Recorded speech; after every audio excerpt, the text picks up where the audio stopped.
Hi everyone, next is color of transition metal complexes. So, most of the compounds of transition metals are colored in solid and solution form. The color exhibited by transition metal is due to the presence of unpaired electrons in d orbital, which permits the dd excitance of electrons. तो ये देखो यहाँ पे ये होते हैं paired electron और ये होते हैं अनपेयर्ड इलेक्ट्रॉन्स।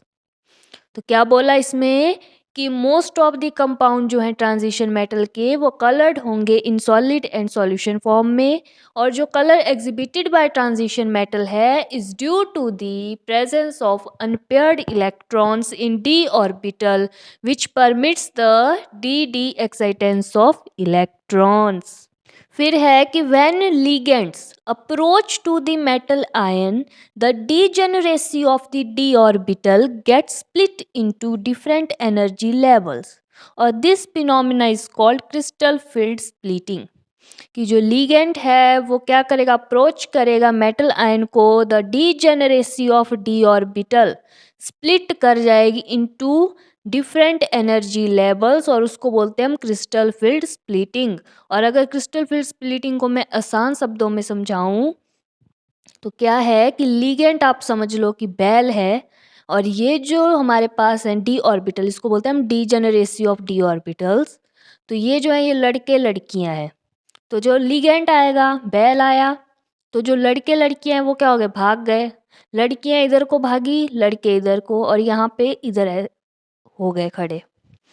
तो ये स्प्लिट हो गए, एक ऊपर एक नीचे, ठीक है, इधर जैसे और इधर जैसे, इनटू डिफरेंट एनर्जी लेवल पे। तो इसको बोलते हैं हम क्रिस्टल फील्ड स्प्लिटिंग। कि बेल आया, यहाँ से बच्चे भागे ऊपर को आधे नीचे को, दो टुकड़ों में बट गए जो ग्रुप था, और वो होगी हमारे पास क्रिस्टल फील्ड स्प्लिटिंग।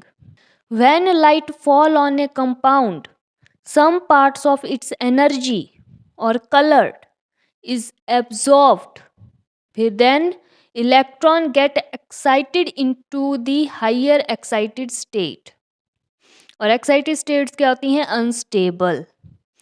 सो इलेक्ट्रॉन ने लूज की energy in the form of light, और जो इलेक्ट्रॉन्स हैं are easily promoted to one to other energy level in the same D subshell, and this is called D D transition.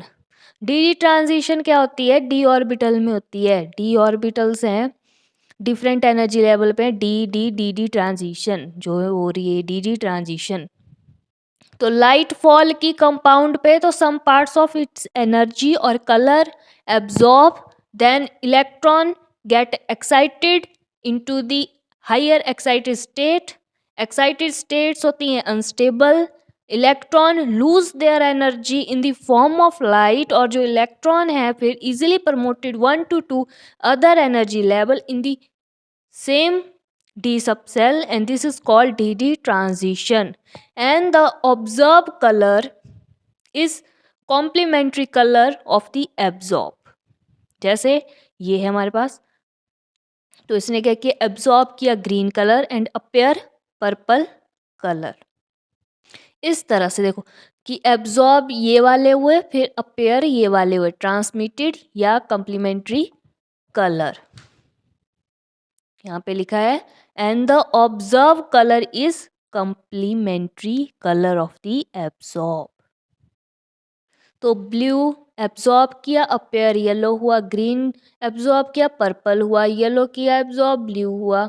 इस तरह से जैसे यहाँ पे एग्जांपल है, ये है देखो, इसका ब्लू कलर है और ये क्या है, कलरलेस है because no ligand. The transition metal वो central metal atom contains empty D0, D10 configuration are colorless due to no DD transition। Colour किसकी वजह से हो रहा है, ये हो रहा है DD ट्रांजिशन की वजह से। DD ट्रांजिशन नहीं होगी तो कलरलेस होंगे। जैसे देखो यहाँ पे कलरलेस, ये भी कलरलेस।